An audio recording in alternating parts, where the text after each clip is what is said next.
मिटा दो अपना हस्ती को, अगर कुछ मर्तबा चाहो कि दाना खाक में मिलकर गुले गुलजार होता है। নিজেকে যদি বড় বানাতে চাও হে মুমিন, বড়দের কদমে নিজেকে করে দাও বিলীন। আল্লাহ পাক রব্বুল আলামিন মানুষ সৃষ্টি করে শ্রেষ্ঠ মর্যাদা দিয়েছেন এবং এই শ্রেষ্ঠত্ব ধরে রাখার জন্য দুটো ব্যবস্থা দিয়েছেন। এক ব্যবস্থার নাম রিজালুল্লাহ, আর এক ব্যবস্থার নাম হলো কিতাবুল্লাহ। রিজালুল্লাহ মানে আল্লাহর প্রতিনিধি, আল্লাহর সিলেকশন করা ব্যক্তি, আল্লাহর দেয়া কিতাব। ব্যক্তিদের মধ্যে শ্রেষ্ঠ ব্যক্তি রাহমাতুল লিল আলামিন, আর কিতাবের মধ্যে শ্রেষ্ঠ কিতাব হলো কুরআনুল কারীম। রহমতের নবীর মতো দামি আর কোন ব্যক্তি নাই। যে কিতাব আল্লাহ দান করেছেন কোরআন, এই কিতাবের মতো দামি কোন কিতাব নাই। যিনি দিয়েছেন তিনি আমার আল্লাহ। কেমন আমার আল্লাহ যে আল্লাহর মতো আর কোন আল্লাহ নাই। কেমন আমার আল্লাহ যে আল্লাহ এত দামি, যার কুদরত দেখলে সওয়াব। কেমন রহমতের নবী আমার, যাকে দেখলেও বান্দার আমল নামায় সওয়াব। শুধু সওয়াবই না, মোহাব্বতের নজরে রহমতের নবীকে যদি কেউ একবার দেখে জাহান্নামের আগুন হারাম হয়ে যায়। আরো আস্তে করে বলেন ইমামুল أولين الآخرين بهر صدقة رحمة للعالمين سيد الكونين ختم المرسلين آخر مدبود فخر الأولين। রহমতের নবী কেমন, দয়ার নবী কেমন, মায়ার নবী। যদি লেখি কলম শেষ হবে, লেখা শেষ হবে না। কেমন একজন মায়ার নবী আমার, যে নবী চেহারা মোবারকের দিকে যদি কেউ তাকায় পেটের ক্ষুধা সাথে সাথে নিবারণ হয়ে যায়। কেমন রহমতের নবী আমার, যেই নবীকে দেখা মাত্র মানুষের ঈমান তাজা হয়ে যায়। আল্লাহ সেই নবীকে দান করলেন এমন একটা কিতাব, যে কিতাবটা ধরলে সওয়াব, যে কিতাব দেখলে সওয়াব, পড়লে সওয়াব। ওই কিতাবের নাম কি? এই কালামে জিন্দা কুরআনে হাকিম, হিকমতে উলা ইয়াজাল সুতু কদিম, বাখা কুরআ কালামুল্লাহ বশনু কদিমাস্তি কদিমাস্তি নইনু। এমন একটা কিতাব আল্লাহ দান করলেন যে কিতাবের মতো দ্বিতীয় কোন কিতাব জমিনে নাই। ওই কিতাবটা ধর্মা সওয়াব, ও কিতাব দেখবা সওয়াব, ও কিতাব পড়ো সওয়াব, অর্থ যেন সওয়াব। এই কিতাবটা যে ঘরে থাকে, ঘর বড় দামি। মাধবপুর থানার ভেতরে বিল্ডিং এর অভাব নাই, কিন্তু এই জামিয়া মদিনাতুল উলুম টিনের ঘর, কোরআনওয়ালা ঘর এত দামি, 50 তলা বিল্ডিং এরও এই টিনের ঘরের মতো দাম নাই। কোরআনের কারণে মজলিসের দাম। রহমতের নবী বলেন এই মজলিসটা কত দামি, যে বসার সাথে সাথে জীবনের সব গুনাহ মাফ। রহমতের নবীর পবিত্র জবানের বাণী, এ ময়দান এখন বেহেশতের বাগান। রহমতের ফেরেশতারা পুরা ময়দানটাকে ঘেরাও করে আছেন। আল্লাহ ফেরেশতা দিয়ে আরশে আজিমে একটা সুন্দর মজলিস মিলাইছেন ফেরেশতা দ্বারা। আর আল্লাহ ফেরেশতাদের বলেন, যাও ঘোষণা দিয়া দাও, এই প্যান্ডেলে যারা বসছে আমি সবার জীবনের সব গুনাহগুলো মাফ করে দিলাম। আতিনা ফি দারে দুনিয়া না হাসান, আতিনা ফি দারে উকবা না হাসান, ইয়া গিয়াসাল মুস্তাগীসিন ইহদিনা লিফতিখারা بالعلوم والغنا ہر گوری دینے کو تو تیار ہے، جو نہ مانگے اس سے تو بیزار ہے۔ আল্লাহ তাআলা বলেন, আমার ভয় অন্তরে জমা করো, তাকওয়া অন্তরে জমাও, এবং এই জমিনে আমার কিছু প্রিয় বান্দা আছে তাদেরকে বন্ধু বানায় চলো। আমার রঙে রঙিন হয়ে যাও। আমার রং কই পাইবা? আমার মোহাব্বতের রং আছে রহমতের নবীর মধ্যে, তার থেকে রং নাও। রহমতের নবীর থেকে রং নিয়া জমিনের মধ্যে যারা আছে এরা এখন বর্তমানে একমাত্র উলামায়ে আহলে হক। উলামায়ে আহলে হকের সাথে মোহাব্বত আর বন্ধুত্ব তৈরি করে তুমি মদিনার রং লাগাও। উলামায়ে আহলে হক ছাড়া এ জমিনে আর নবীর বন্ধু কেউ নাই। قال رسول الله صلى الله عليه وآله وسلم العلماء ورثة الأنبياء। রহমতের নবী বলেন, উলামায়ে কেরাম আমি মুহাম্মদ সহ সব নবী রাসূলদের বন্ধু ওয়ারিস। এদের মোহাব্বত অন্তরে জমা করে নাও। আমি নবী তোমাদেরকে সুপারিশের জন্য ওয়াদাবদ্ধ হয়ে গেলাম। উলামায়ে কেরামের সংস্রব ছাড়া জীবনে বান্দা মদিনার রঙে রঙিন হতে পারবা না। স্কুলে পড়ে ছেলেটার মাথায় টুপি, কলেজে পড়ে ছেলেটার গালে দাড়ি। মাদ্রাসার এই নমুনা তুমি কলেজে কই পাইলা? কলেজের মধ্যে কি এমন সুন্দর বয়ান চলে? কয় চলে না। তো কেমনে তুমি এই রং পাইছো? কলেজের স্টুডেন্ট বলে, একজন আল্লাহর প্রিয় বান্দা ওলিয়ে কামেল তার নেক নজর লাগাইছি, এ কারণে আমার এখন কলেজে ক্লাস করি, টুপি ছাড়া ক্লাস করি না। মদিনার আদর্শের দাড়ি লাগায় ফেললাম। এরকম কি স্কুল কলেজের ছেলেরা নাই? রহমতের নবীর আদর্শ যতদিন পর্যন্ত তুমি নিজের মধ্যে নিবা না, আল্লাহর জাতের কসম রহমতের নবীর আদর্শ ছাড়া এই জমিনে কোনো শান্তি কেউ দিতে পারবে না। সব চান্দাবাজার ধান্দাবাজারা চাপাবাজি করে, এই করবে সেই করবে, করবে করবে বলিয়া কত চান্দাবাজ কবরে গেল, কত চান্দাবাজেরা জঙ্গলে পালাইল। আল্লাহর জাতের কসম এই দুনিয়ায় কিয়ামত পর্যন্ত রহমতের নবীর আদর্শ ছাড়া কেউ শান্তি দিতে পারবে না।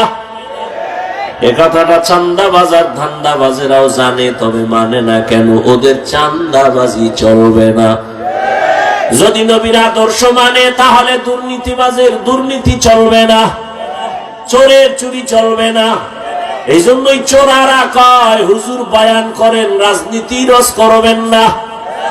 তোমার কথা যদি এমনই হয়, ওয়াজের প্যান্ডেলে মোহাব্বতের কান্নার বয়ান চলবে, রাজনীতি যদি না চলে তো রাজনীতির নেতাদের বক্তব্য কেন দেওয়া হয়? আমগো বরিশালে বলে নিজের বেলায় টান্না ধরিস, অন্যের বেলায় বান্যা মরিস। বদমাস এই চান্দাবাজার ধান্দাবাজেরা, এরা মানুষের দুশ্মন, এরা মানবতার দুশ্মন, এরা জাতির দুশ্মন, এরা স্বাধীনতার দুশ্মন। ওরা সবাই চায় নিজের পেট, নিজের স্বার্থ, জাতি নিয়ে ভাবে না। আল্লাহর কসমে জাতি নিয়ে যারা ভাবে তারা শুধু ওলামায়ে কেরাম। ওলামায়ে কেরাম ছাড়া জাতি নিয়ে কেউ ভাবে না। কিন্তু পদে পদে চান্দাবাজেরা মানুষের চোখে ধুলা দিয়া আলেমদেরকে দোষী বানাতে চায়। আল্লাহ যদি হেফাজত করে, কোন চান্দাবাজ আর ধান্দাবাজ আলেমের ক্ষতি করতে পারবে না। কারণ আলেম দিন নাই রাত নাই নিজের ছেলে, নিজের মেয়ে, নিজের স্ত্রী, নিজের পরিবার সব বাদ দিয়া উম্মত নিয়ে দৌড়ায়। কই ঘুম কই খানা, সব আলেম ওলামারা এত মেহনত করে একমাত্র কারণ আমার মদিনাওয়ালা নবীর মোহব্বত অন্তরে জমা। আমি মাঝে মাঝে বলি, সরকারি চাকরি করে, বেসরকারি চাকরি করে, ডিউটি করে কয় ঘন্টা? ঘুমান না, আমারে কামে লাগায় ঘুমাইতেছে। সরকারি বেসরকারি চাকরিজীবী কয় ঘন্টা চাকরি করে? 8 ঘন্টা চাকরি। বেতন কত? নিম্নে কত? নিম্নে 20,000। ডিউটি বলেন, একজন মসজিদের ইমাম তার ডিউটি কয় ঘন্টা? বলেন না কেন? বেতন কত? কত? এর থেকে আর জালেম কি হতে পারে, জুলুম কি হতে পারে? সরকারি বেসরকারি চাকরি করে 8 ঘন্টা বেতন নেয় 20,000। টেবিলের তলে আরো কত মুক্তার দানা ভরে থাকে। আর একজন আলেম ইমামতি করে 24 ঘন্টা ডিউটি পালন করে, বেতন 5,000। সভাপতি দেয় মাসে 100, সেক্রেটারি 50, তাও ঠিক মতো দেয় না। মাঝে মাঝে ইমামের আবার ধমক দেয় রিক্সার ড্রাইভার। এক ওয়াক্ত নামাজ না পড়াইলে ধমক দেয়, হুজুর গেছিলেন কই? ইমাম বলে, এত বড় সাহস তুমি কে? বলে, আমি রিক্সা চালাই। ধমক দিলা কেন? পাওয়ার কি? বলে, মাসে 5 টাকা বেতন দেই। এরকম বেয়াদব আছে না নাই? এরে আল্লাহর গোলাম, এই জন্য ওলামায়ে কেরাম টাকার পেছনে দৌড়ায় না। যদি দৌড়াইতো তাহলে 24 ঘন্টার সেকেন্ডের হিসাব কইরা কইরা টাকা নিত। কোনদিন আফসোস করে না, বরদোয়া করে না, কত বেতন বাকি কিছু বলে না। আল্লাহর মোহাব্বত নিয়ে খেদমত করতেছে। এর কারণ একটাই, মদিনাওয়ালা নবীর আদর্শ তার ভেতরে। রহমতের নবী মক্কার জমিনে আসলেন এমন এক জায়গা, যে মানুষগুলো পৃথিবীর ইতিহাসে জাহেল, বড় চরিত্রহীন, এমন এক জায়গা মক্কার জমিনের মানুষ। রহমতের নবী এমন এক আদর্শ নিয়ে মক্কার জমিনে আসছেন। নবীর আদর্শ এক পর্যায়ে তারা গ্রহণ করিয়া চরিত্রহীন মানুষগুলো এত দামি হয়ে গেল। দয়াময় আল্লাহ লিস্টি দিয়া কয়, যাও জিবরাইল এই লিস্টি আমার রহমতের নবীরে দিয়া দাও। লিস্টির ভিতরে যাদের নাম আছে এরা সব বিনা হিসাবে জান্নাতি। যেই মক্কার মানুষগুলো এত খারাপ, সেই মানুষগুলোর উপরে চিঠি চলে আসলো, লিস্ট চলে আসলো, যে এই লিস্টিতে যাদের নাম, এরা কি? কথা বলেন না কেন? এর মধ্যে 1 নম্বরে কার নাম? কার নাম? আবু বকর। দ্বিতীয় নাম হলো ওমর। যেই ওমর আমার নবীকে জবাই করার জন্য তরবারি নিয়ে দৌড়ায়। রহমতের নবীর চেহারা মুবারক দেখে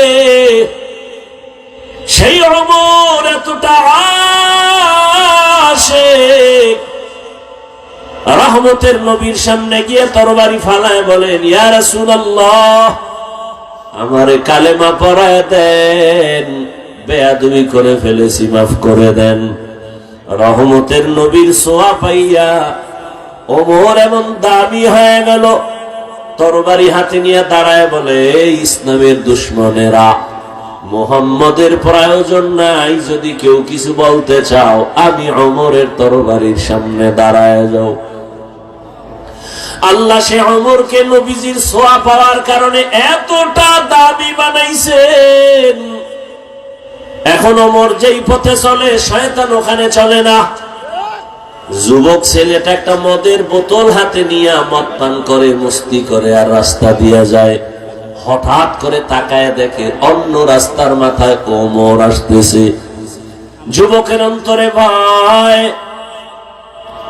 ওমরের দেখে এতটা ভয়, যদি মদের বোতল ওমর দেখে আমার গলায় ছুরি লাগায় দিবে, তরবারি চলে কথার আগে। যুবক ডাকে, হে মালিক, দয়া করে তুমি আমাকে হেফাজত করো, আর মদ পান করব না। ওমর সামনে আইসা এবার ডাক দিয়ে কয়, যুবক, এই বোতলটা আমার হাতে দাও। যুবকের বোতলটা হাতে দিতে চায় না, যুবক কাঁপতেছে ভয়। বলে, কাঁপো কেন? ভয় নাই, বোতল দাও। যুবক বোতলটা হাতের মধ্যে যখন দিছে, ওমরে ফারুক বোতলটা হাতে নিয়ে তাকায় দেখে এক ফোঁটা মদও নাই, পুরা বোতলটা সাদা দুধে ভরা। এখন মানুষ রহমতের নবীর আদর্শ কেমন? জীবনে নবী কোনদিন একটা মিথ্যা কথা বলেন নাই, কোনদিন আমার নবী কাউকে গালি দেন নাই। হাজারো গালি শুনছেন, নবী গালির জবাবও দেন নাই। আরো আশ্চর্য, রহমতের নবী কোনদিন দুটো চোখ মোবারক গরম করে কারো দিকে তাকান নাই। কেমন মায়ার নবী আমার! ওই নবী তার আদর্শ পাইয়া ওমরও দামি হয়ে গেল, আবু বকর দামি হয়ে গেল। এরে নবীর উম্মতের দল, ওই নবীর আদর্শ ছাড়া আমি কসম করে বলেছি এই জমিনে শান্তি কেউ দিতে পারবে না। আজকে নবীর আদর্শ যার কাছে নাই, তার মতো অশান্তিতে কেউ নাই। আর এত ভেজালে ভরা বাংলাদেশ, এরপরেও নবীর আদর্শ আমাদের কাছে যাদের আছে, আমাদের মতো শান্তিতে এই কোন জমিনে কেউ নাই। নবীজির আদর্শ নিয়ে যারা আছে, এদের মতো সম্মানে শান্তিতে এখনো কেউ নাই। এরে নবীর উম্মত, রহমতের নবী আমার এমন এক আদর্শ দিয়ে গেলেন, কিয়ামত পর্যন্ত নবী চ্যালেঞ্জ করে গেলেন, এই আদর্শ যদি তোমরা ধরে রাখো, জীবন চলে যাবে, কোনদিন তোমার সম্মান আর ঈমান যাবে না।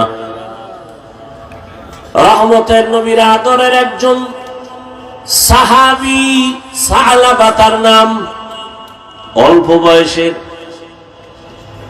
নবী বড় আদর করেন। একদিন আল্লাহর বান্দা পথ দিয়ে বের হয়ে গেল, রাস্তা দিয়া কোথায় যেন যাচ্ছে, হঠাৎ বাতাস চলতেছে পুরা মদিনার এলাকায়।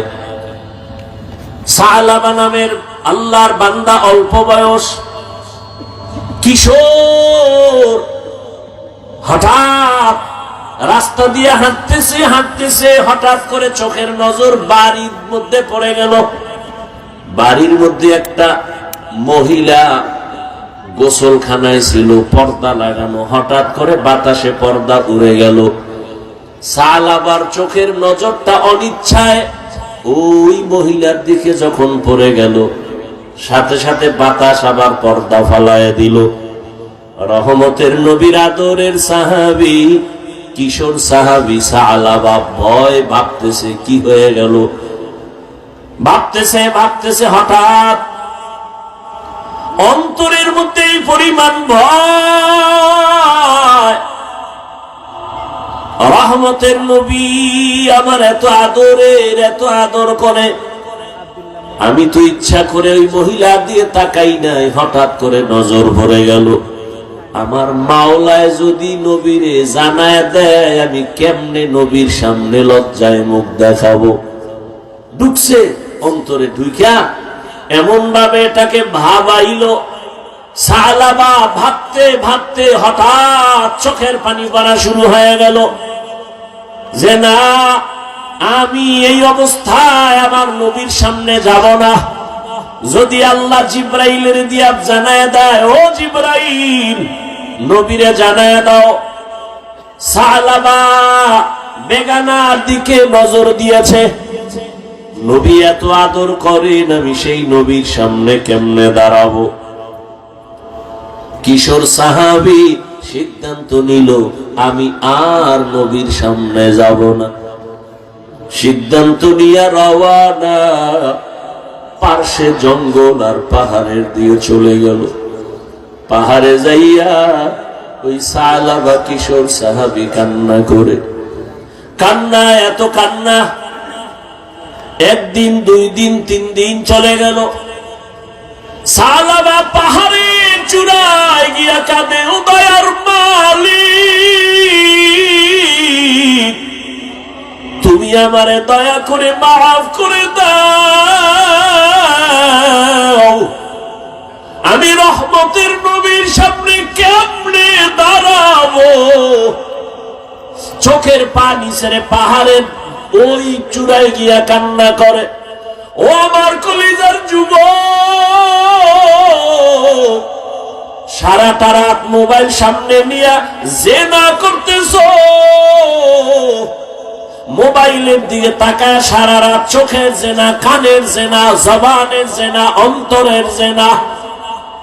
আর ওই নবীর সাহাবী কিশোর সালাবা নবীর সামনে কেমনে দাঁড়াবেন। পাহাড়ে চলে গেলেন, ওই পাহাড়ের চূড়ায় কান্নার আওয়াজ। 1 দিন 2 দিন 3 দিন এভাবে যেতে যেতে 1 মাস সালাবা নবীর কাছে নাই। 1 মাস পেরিয়ে যখন যায়, নবী একদিন ডানে বামে তাকায়, হঠাৎ করে সালাবার কথা মনে পড়ে। ওমরে ফারুকের ডেকে বলে, এই ওমর, সালাবারে দেখি না, কোথায় আমার আদরের সালাবা? সালাবার খবর নাই। ওমর সহ সব সাহাবায়ে কেরাম বলেন, ইয়া রাসূলুল্লাহ, আজকে প্রায় 1 মাসের বেশি সালাবারে দেখি না, কোথায় সালাবা? নবী কয়, ওমর যাও, জলদি করে যাও, সালাবারে খুঁজা তারপরে আমার সামনে নিয়ে আসো। মায়ার নবীর অন্তরের মোহাব্বতের টান কিশোর সালাবারে খুঁজতে বের হয়ে গেল। ওমর সহ অনেক সাহাবায়ে কেরাম, কোথাও পাওয়া যায় না। কই সালাবা? ঘুরতে ঘুরতে ওই পাহাড়ের পাদদেশে গিয়ে দেখে মানুষ। ও ভাই, তোমরা কি এখানে কোনো কিশোর ছেলে দেখছো সালাবা নামে? কয় না তো। ওমর বলে, হ্যাঁ বলো, খুঁজে বলো। একজনে কয়, হ্যাঁ, একটা ছেলে দেখছি প্রতিদিন সকাল 9-10টার দিকে এখানে আসে, পাহাড় থেকে নেমে হালকা কিছু খাইয়া আবার চলে যায়, দেখি তার চোখ গড়ায় শুধু পানি পড়ে। কান্না করে করে আসে, আবার কান্না করে করে চলে যায় পাহাড়ে। ওমর বলে, তো এখানে প্রতিদিন আসে? বলে, হ্যাঁ। ওমর বলে, তো এখানে বসি, কালকে তো আসবে? বলে, আসবে। সাহাবা সহ ওমর বসে আছেন। ঠিক পরের দিন পাহাড় থেকে সালাবা নেমে আসতেছে। এই সেই ওমরের দেখা ভয়। ওমর বলে, কোনো ভয় নাই সালাবা রে, আজকে 40 দিনের কাছে হলো রসুল তোমারে দেখে না, নবীর অন্তরে মায়ার আগুন জ্বলে উঠছে, তাড়াতাড়ি চলো, রহমতের নবী আমাদের পাঠাইছে তোমাকে নেওয়ার জন্য। কি পরিমাণ ভালোবাসা! ওমর কান্না করে আর বলে, রে সালাবা, তোর কপাল ভালো, কারণ আমার মায়ার নবী তোমারে খুঁজতে পাঠাইছেন। সালাবা কাঁদে আর কয়, ওমর ভাই, আমি যাব না, নবীর সামনে কেমনে দাঁড়াবো?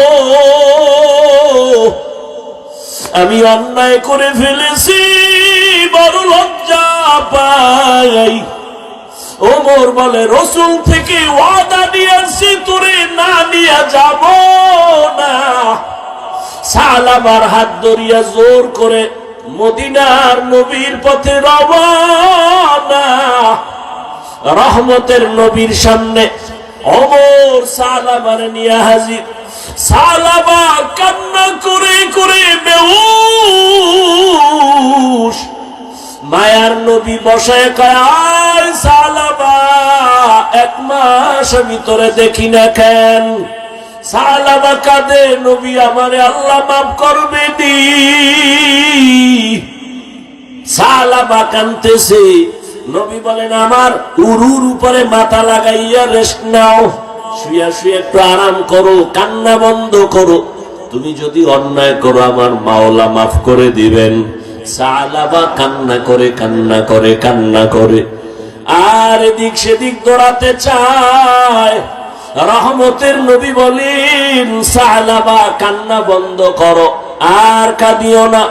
সালাবা একবার নবীর উরুর উপরে মাথা লাগায় আবার বসে, আবার নবী শুয়ে দেয়, আবার বসে। হঠাৎ করে কান্নার এক পর্যায়ে সালাবা কয়, ইয়া রাসূলুল্লাহ, আমার পিঠের মধ্যে পিপিলিকার মতো কি যেন হাঁটে। রহমতের নবী চোখের পানি ছেড়ে কইরে, সালাবা কালেমায়ে শাহাদাত পড়, আজরাইল এসে হাজির, তাড়াতাড়ি কালেমা পড়।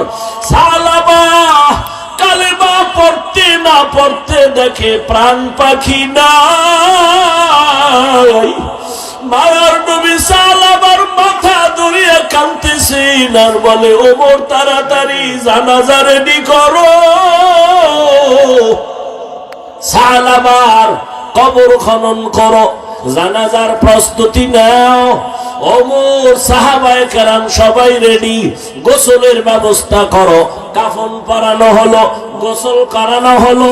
রহমতের নবী কয়, সালাবার খাটিয়া আমি মুহাম্মদের কাঁধে দাও, আমি সালাবার খাটিয়া কাঁধে নিয়ে যাব।